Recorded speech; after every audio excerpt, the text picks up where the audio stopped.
Hello, everybody, and welcome to the latest episode of SEPA Paranormal Chronicles. Tonight, I have a Sasquatch and Bigfoot enthusiast and video documenter. Is that how you say documenter? Yeah. Dennis Rickman. Dennis, good evening, my friend. Hello. How are you? I am good. Good. And we've just been talking offline that you've had a bit of a interesting day. You make jewelry. Yes. So, how long have you been doing that? Ooh, year and a half.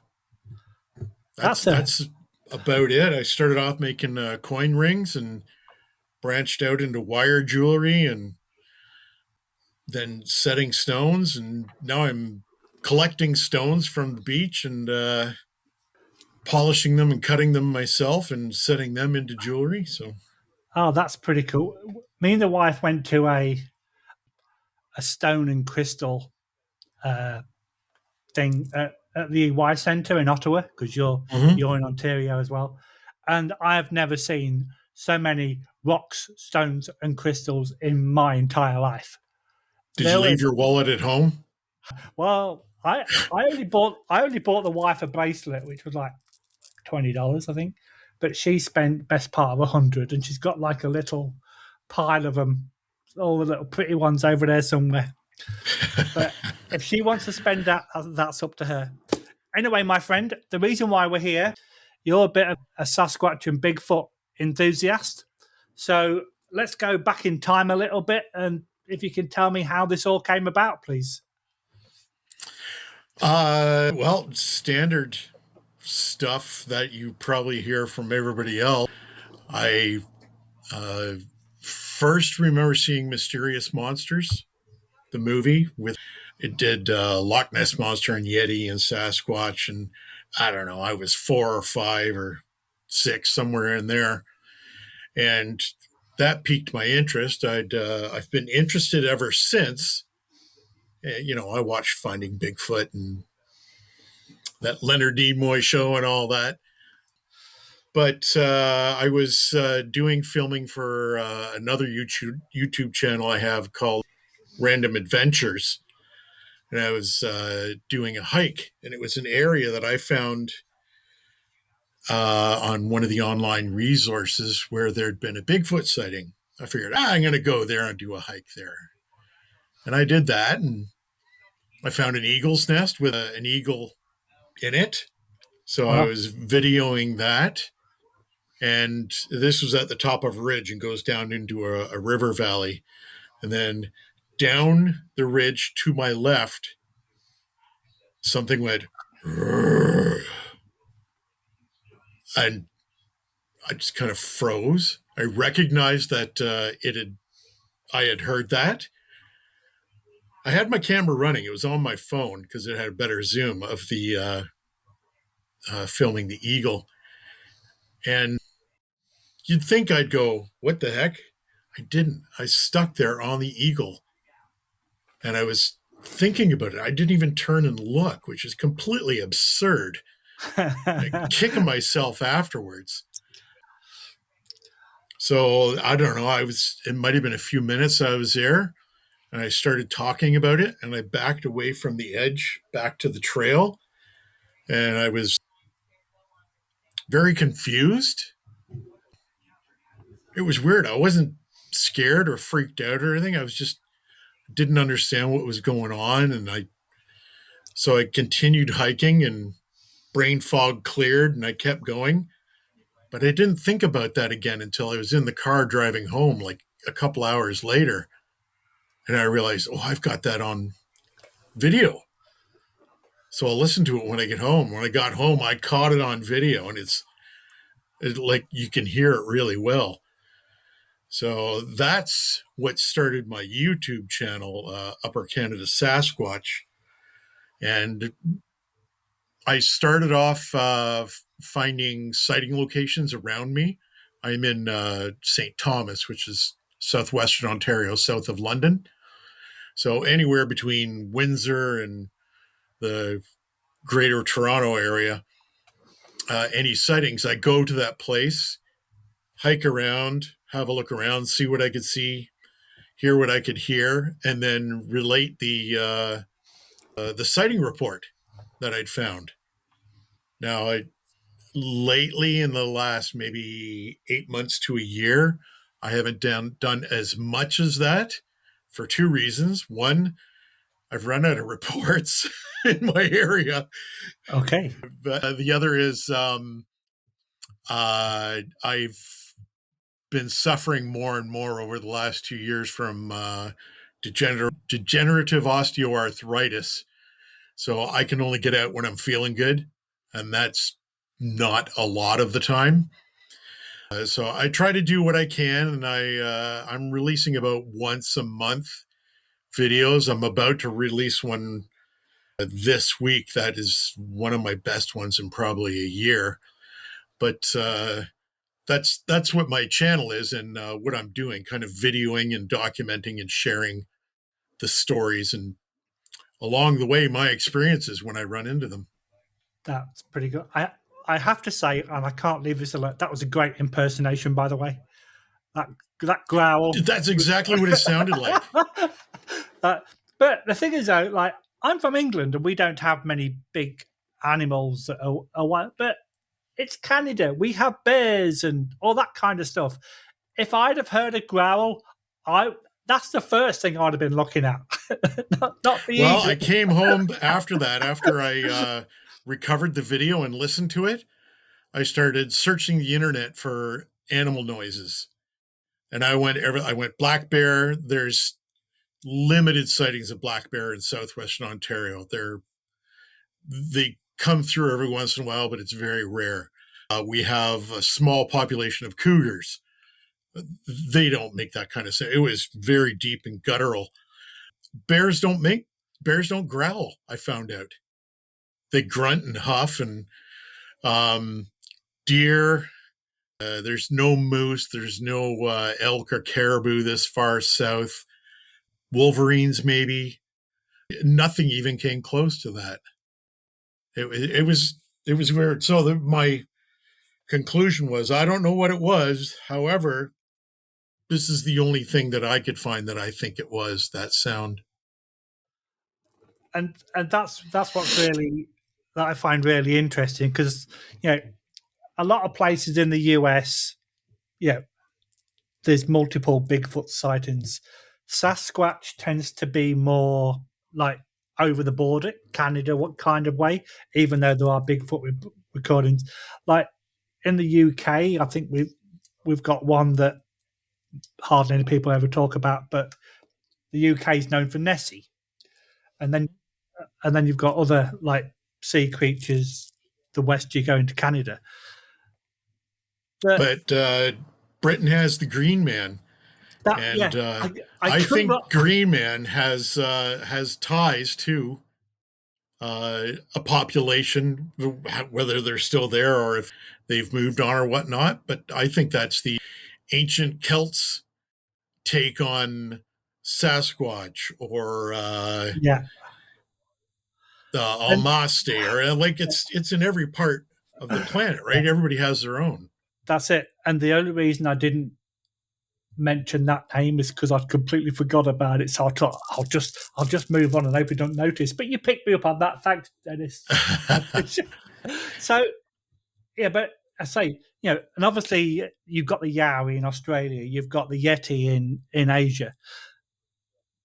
There's too many sightings and too much evidence for there not to be nothing.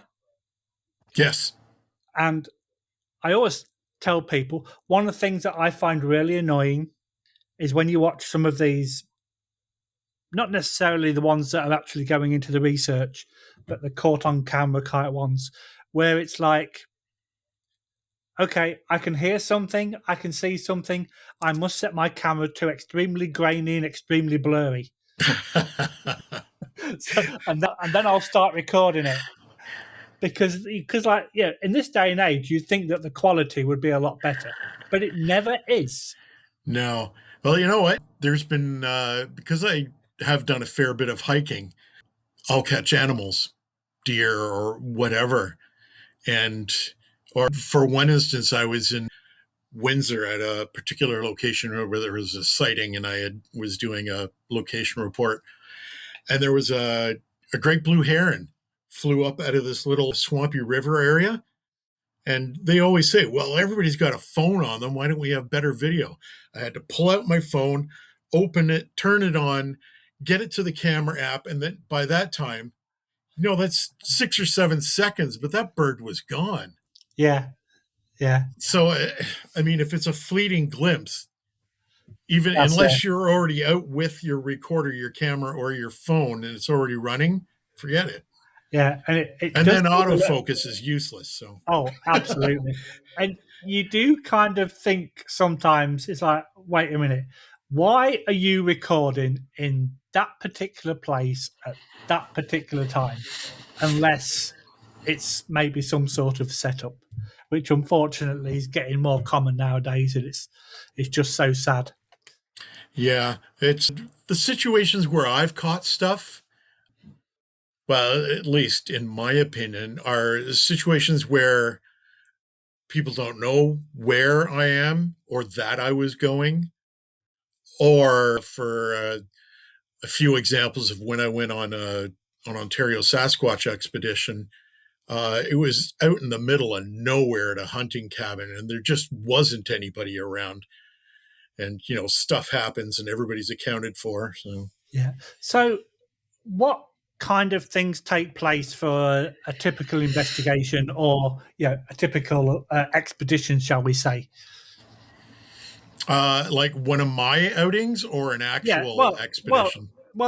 If you've been on those as well, let's talk about both of them. So, let's start off with the kind of thing that you do, because you mentioned about reports a few minutes Yep. ago. So, do you get a report, and how do you move on from that? I scour my resources for reports in the area. Ontario Sasquatch, BFRO, Sasquatch Canada. There's a few others that have listings of reports, and some of them even have maps, like the Bigfoot Mapping Project. Kind of collects many of them into one spot, which is very helpful.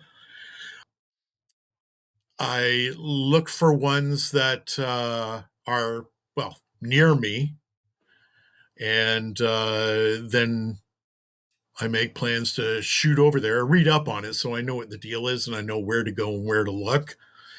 And I kind of scrounge through the area and hike through and see what the area is like, if I can see or hear or find anything. And then in the middle of it, I'll throw up the drone and do an overview and do the accounting of the report, share that. So that's the basic formula for most of my videos. Then I got into learning more and more stuff. I realize your best chances of finding something is finding a river area, a large river. And in my area, all the rivers around here flow into Lake Erie. So there's a couple of areas that I frequent that I have had some experiences in. And I go back every once in a while. I find early spring, like right now in the last few weeks, and then late fall are the prime times for getting any action around here. Actually, there was a big flap of sightings, 3 or 4 of them in Chatham, Kent, which is west of here, halfway between London and Windsor. And I think Bigfoot Society reported on those. I can't remember if it was 3 or 4. So a buddy and I, Dave from Squatch Walking, went to a place that I'd been before, but we thought, oh, that'd be an interesting spot. It's just south of there. And we found tracks. So this is a different type of video where I go somewhere specifically looking. And they were tracks. I think there was 2 or 3 different sets because they varied from about 10 inches to 14 inches. They were bare feet. This was in a very steep ravine with a creek that flew into a larger river. and there were sandy spots all along, and there were barefoot tracks. There were no other sign of boot tracks or shoe tracks, just ours. We went further to where the creek joins the larger river, and every, I don't know, 30, 50 feet, there'd be another sandy beach on the bank. There'd be more footprints. Then you'd have to go up on the bank and walk through all the bracken and fallen trees. And like anybody walking in their bare feet in this stuff is going to cut their feet. And then Yeah, there for was sure. more. So it was like five little beachy sandy spots, one on the two on the first creek, and then four more along the bigger river with footprints just down at the river. We didn't see any on the other side, so I think they were down there fishing, because this was right during the smelt run, smelt spawn. And this is quite close to Lake Erie, so they easily could have come up that far to spawn. And yeah, I got it all on film. That I is got cool. it was cool. That's the one of the best days I've had doing this kind of stuff. And we tried to convince ourselves, oh, it's a kid, because some of them were kid size and others were larger. I don't know how they would have got down in that steep ravine. I had to slide down a fallen tree log and almost busted my neck because it started sliding, and I rode it down. Like, it's not a ravine that you would typically just walk down into. Yeah. We And it, saw the prints from a distance and made an effort to get down in there. yeah. And one thing that I find quite exciting at times is people go, "Oh, yeah, we see some footprints," and then other people, especially the skeptics, will go, "Oh, well, yeah, it's a bear that's stepping into the same footstep as the Yeah, foot, or it's a wolf doing that." But I've seen those footprints. yeah, This was nothing like yeah, that. and, and these prints are not going to be if it's a wolf or a bear, they don't just walk in a straight line. They'll probably like go to one side and move. So the step would be out of step, so to speak. So sooner or later, you would see the difference. But if you get in 15-inch footprints constantly, that Yeah, ain't no bear, that ain't no wolf.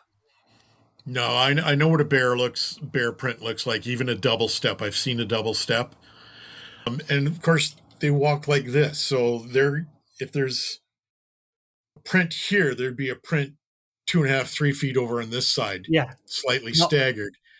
And when you get the double print, it's the front paw and then the back paw stepping in front of it, which is weird. The back paw goes further, but there were no claw marks.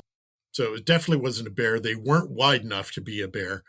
Like it was like that. It had to be a juvenile or a young one if it was them, or it was some insane family with three different footprints walking barefoot in a very remote ravine. yes. Let's say that it was an insane family. I'll go with that. So you say that you've got this evidence for your footprints. Have you actually managed to catch any other different kind of evidence? Like, everyone says that they hear the knocking or they get the smell, that kind of thing. Have you managed to experience that kind of stuff? I hear knocks all the time. I don't put much into them. I There's only two over the last, geez, what, 5 years that I've been doing this, that I think were the actual real thing.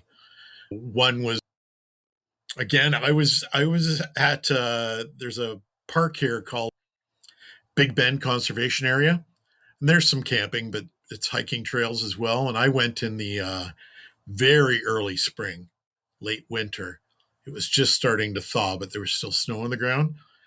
And I was doing a random adventures video again, because I was doing them both at the same time at this point. So I walk in, There's one long stretch that goes beside a swamp.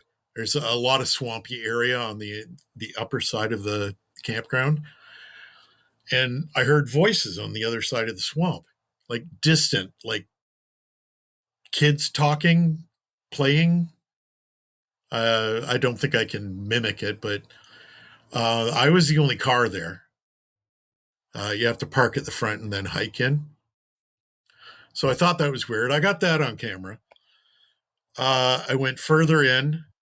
I was walking towards out of the campground towards a path that goes down to the tip of basically it's an isthmus or a peninsula that's surrounded by the Grand River, or sorry, the Thames River, not River Thames, the Thames River. We have one of those too.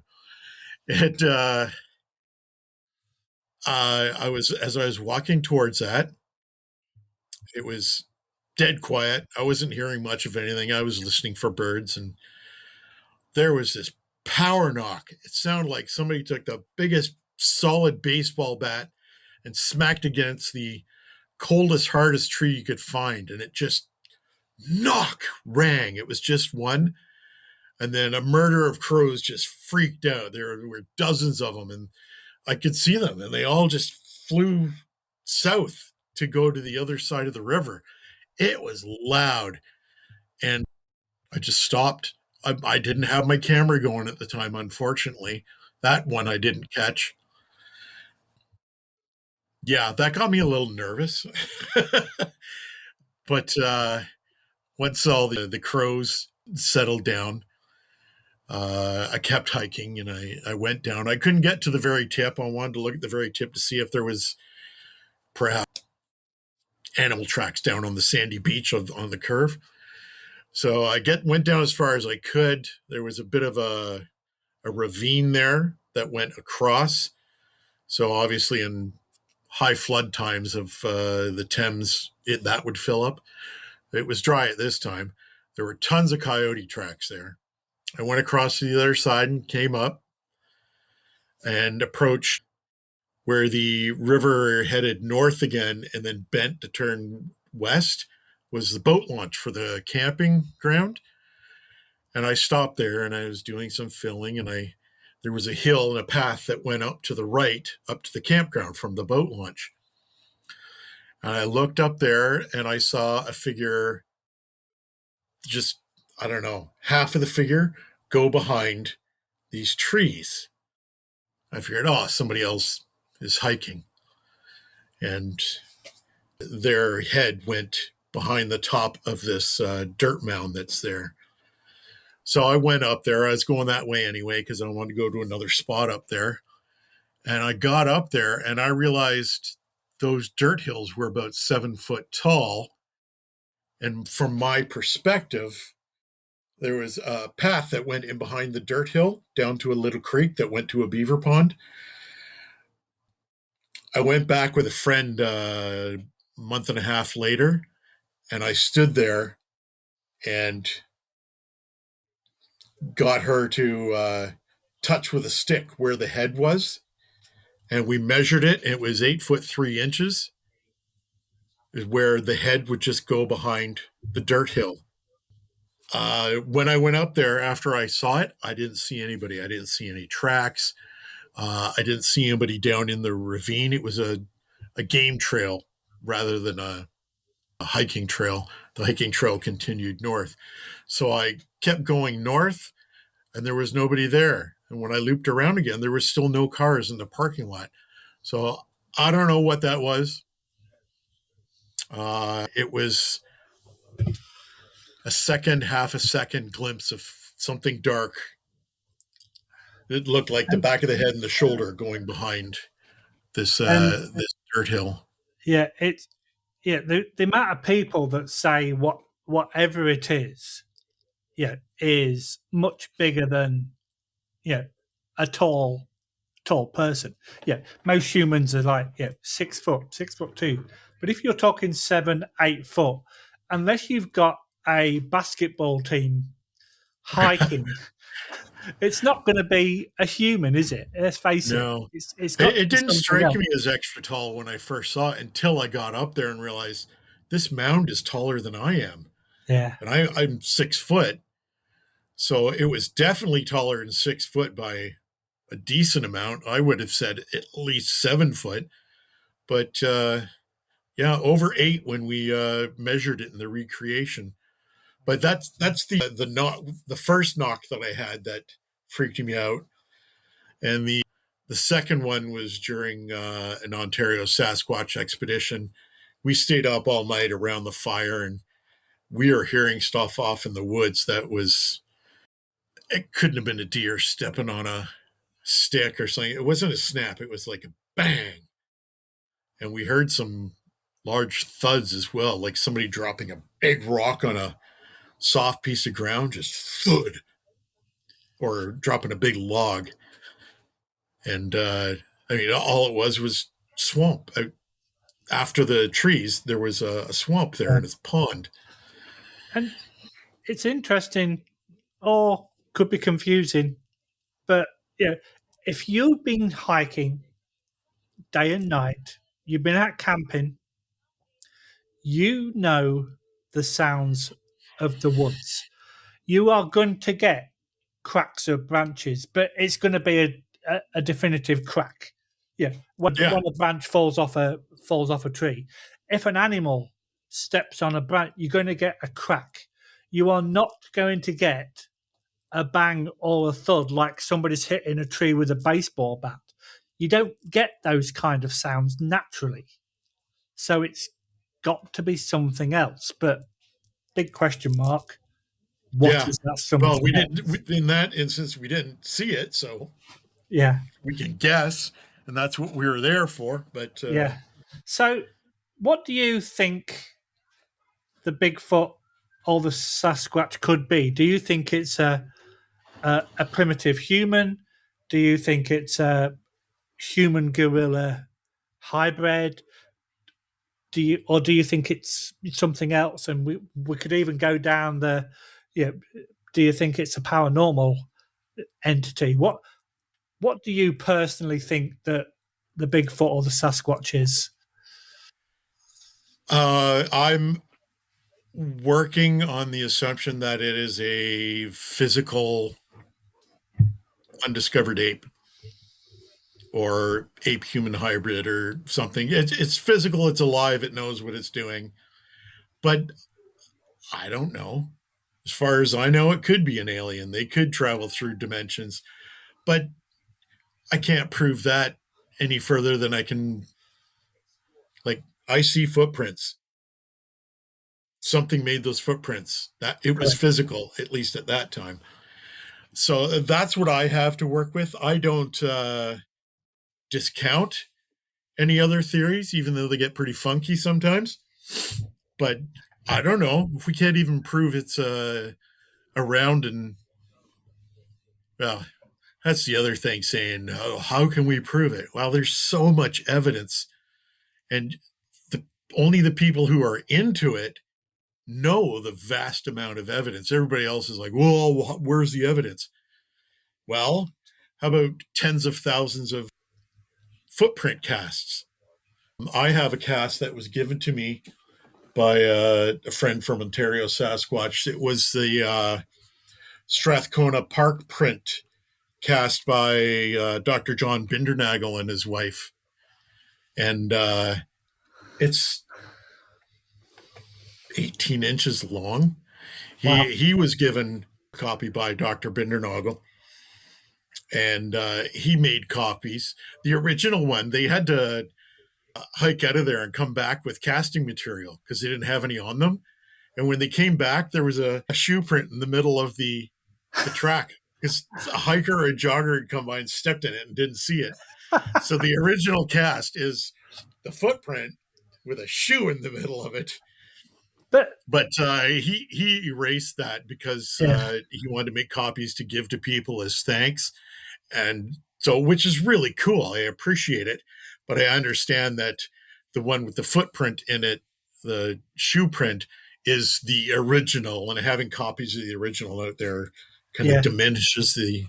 And even if you've the got a copy that's got that human footprint in it, you then got something to gauge the size of the Oh foot yeah, anyway.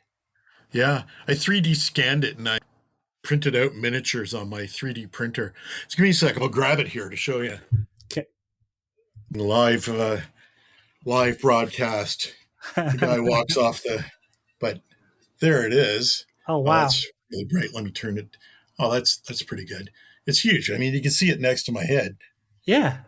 And And it's then the, like the footprint was here. like and it's But yeah, this is like extremely cool. even by looking at that, you can tell that yes, it is kind of a humanoid footprint, Oh, it is. but But look at the size of these toes. exactly their proportions like And they're way spread out. out. And you can see that middle bit. Yeah. And it's kind of the standard thinner heel, broad pad out. But yeah, this is really cool. This is my pride and joy. And there's the thing on the back there saying it was Dr. Bindernagel, him holding the Oh man, original.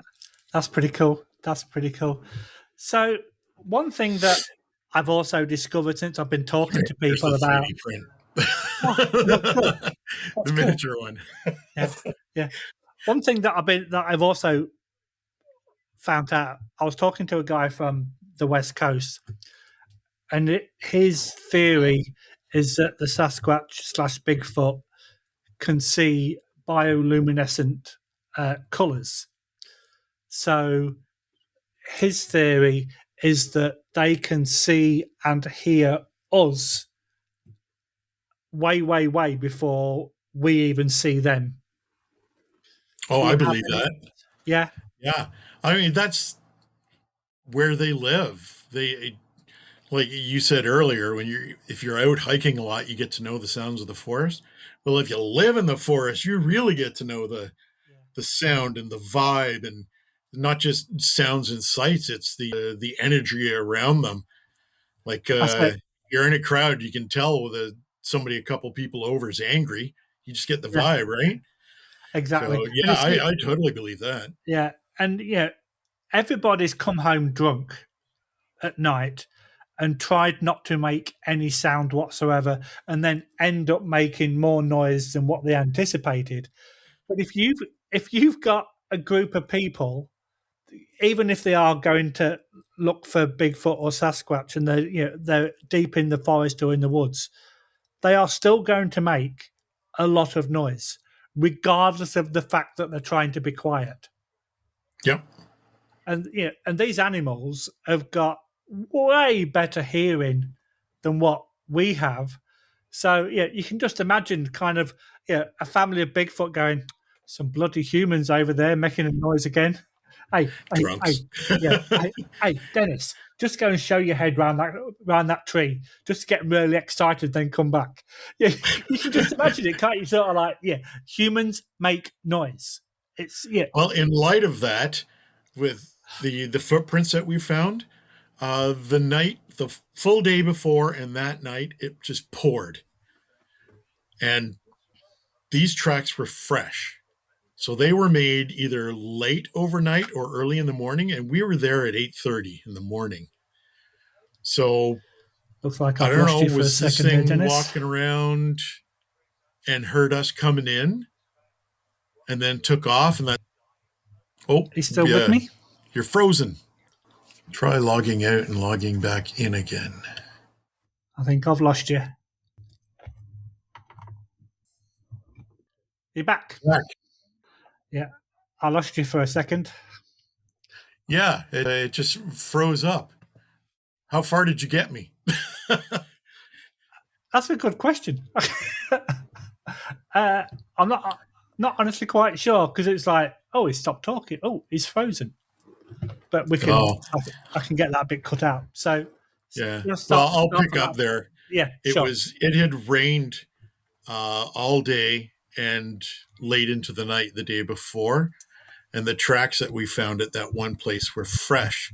So they were either made very late in night or very early in the morning, because we were there at 8:30 in the morning, and these tracks were not washed out in any way from rain. They were like as if somebody'd made them just recently and they were still perfectly there in the sand.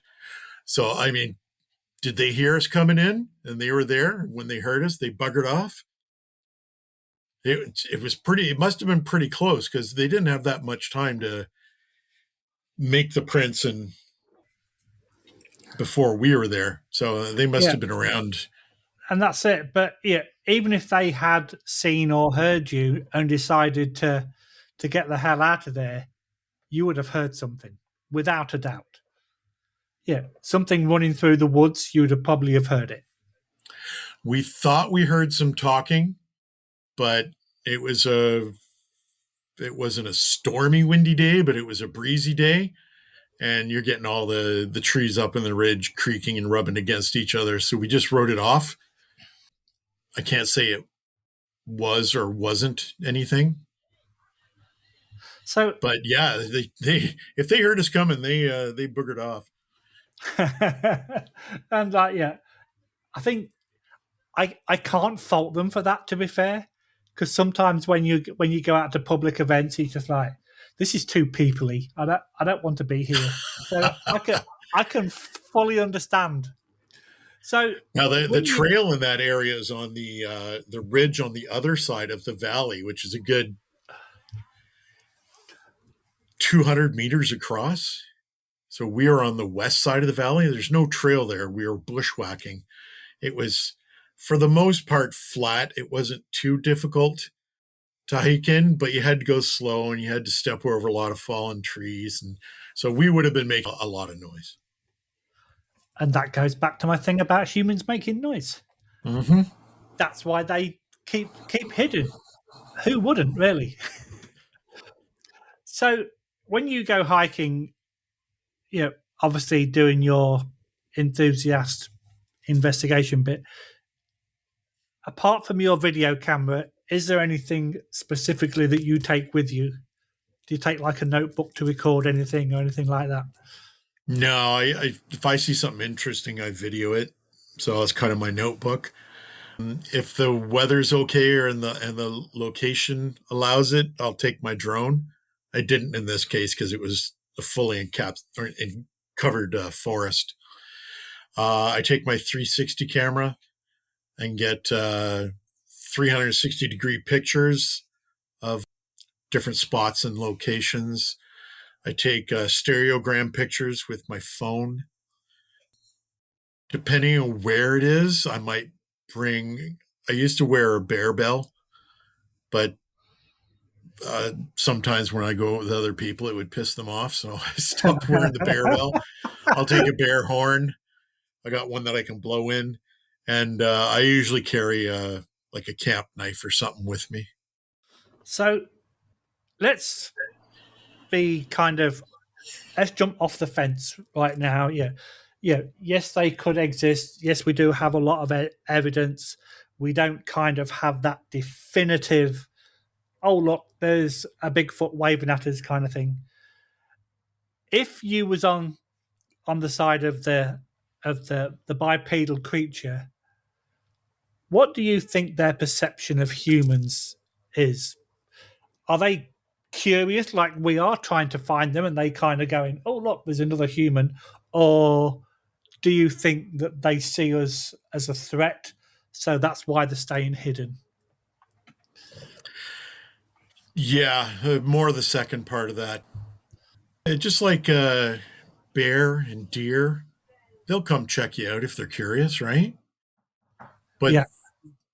unless the bear is hungry, they don't hang out with you. If you can pretty easily scare off a bear and a deer, and I think Sasquatch are smarter than they might be curious, but they're smart enough to keep hidden and leave on their own when they're feeling uneasy, as opposed to waiting to be scared to be out of there.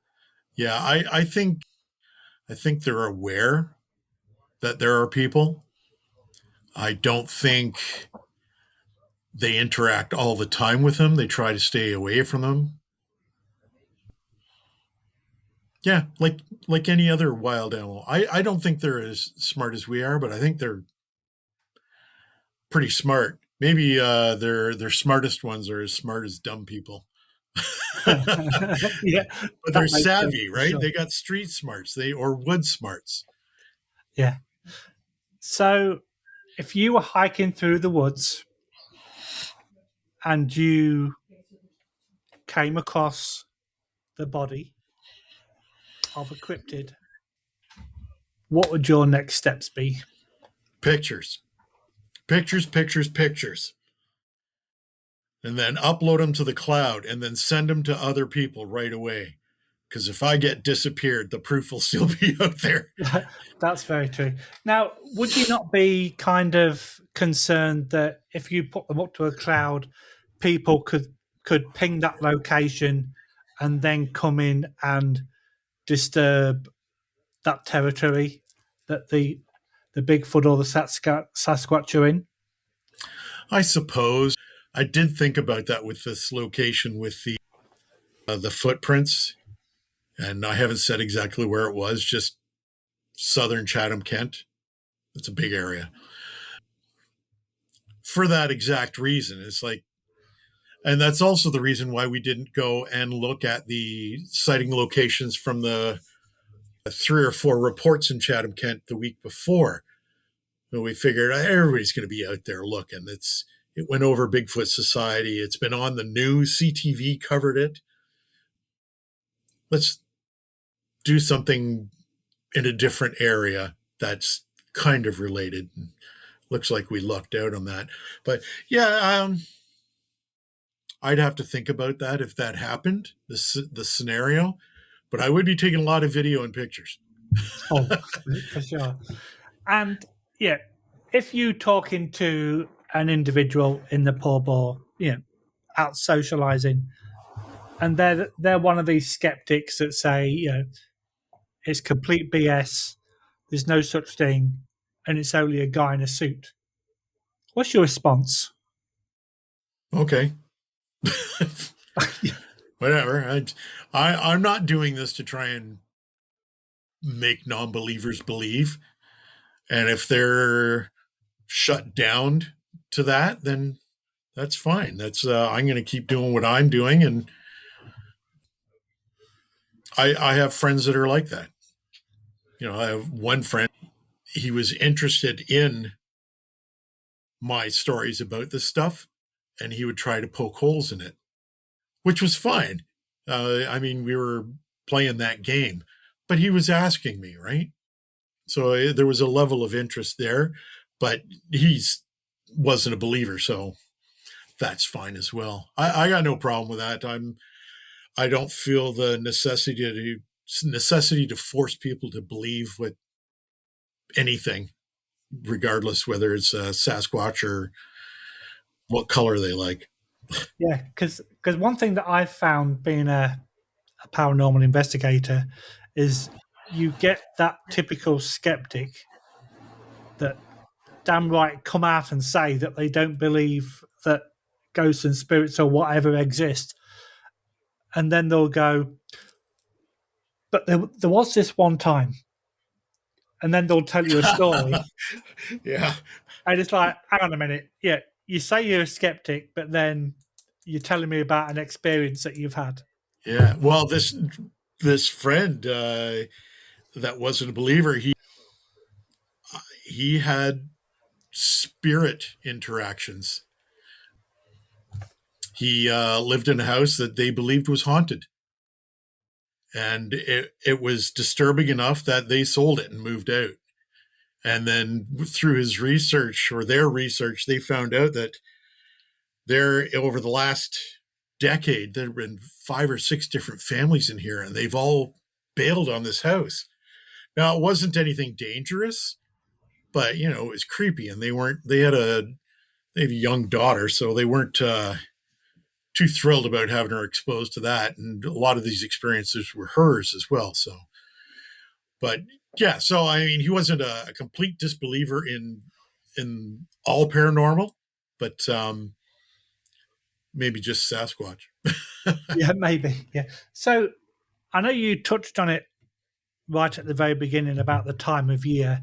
So do you believe in the concept that they could be like a typical animal where there's more activity, either in the nighttime or in the daybreak or nightfall kind of thing, or and specifically times of the year, like if they have a breeding pattern, that kind of thing. Are you a firm believer in that?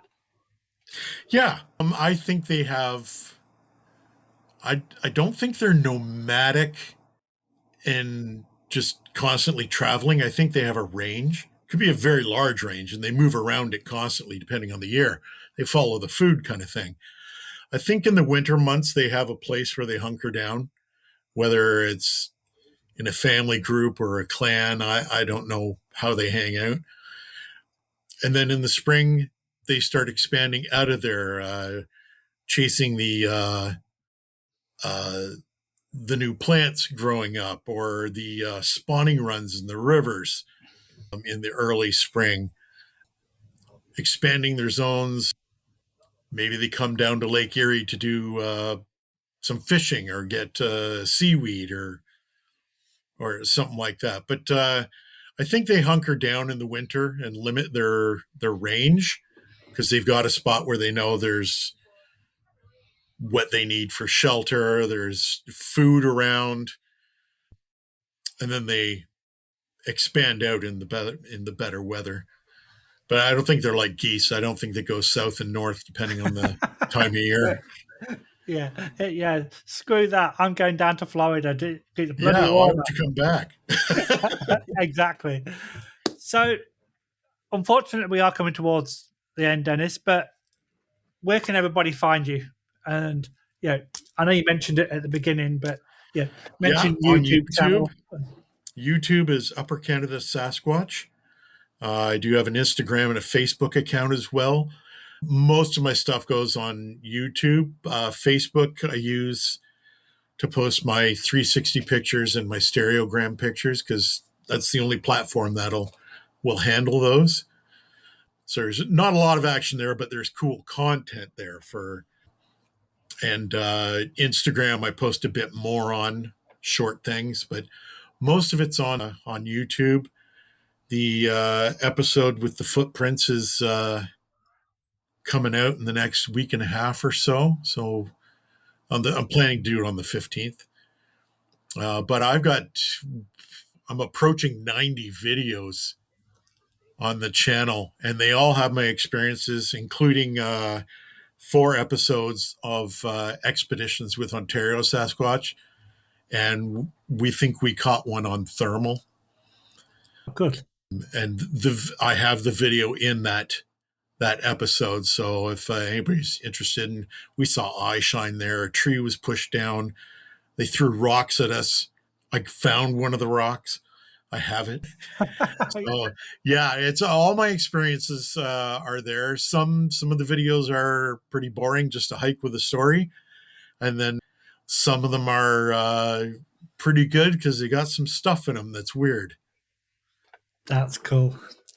Well, Dennis, it's been an absolute pleasure. We did have a couple of glitches, but we'll sort that out and we'll pretend it didn't happen. But, but my friend, thank you for your time. It's been an absolute pleasure. Yeah, my pleasure. And, my pleasure. When you get some more cool evidence, we'll have to have you back and we'll talk all about it again. If I find something new, you'll be one of the first ones to know. That's perfect. Okay, my friend, you have a great rest of the evening. Thanks very much. Take care. Great. Thank you.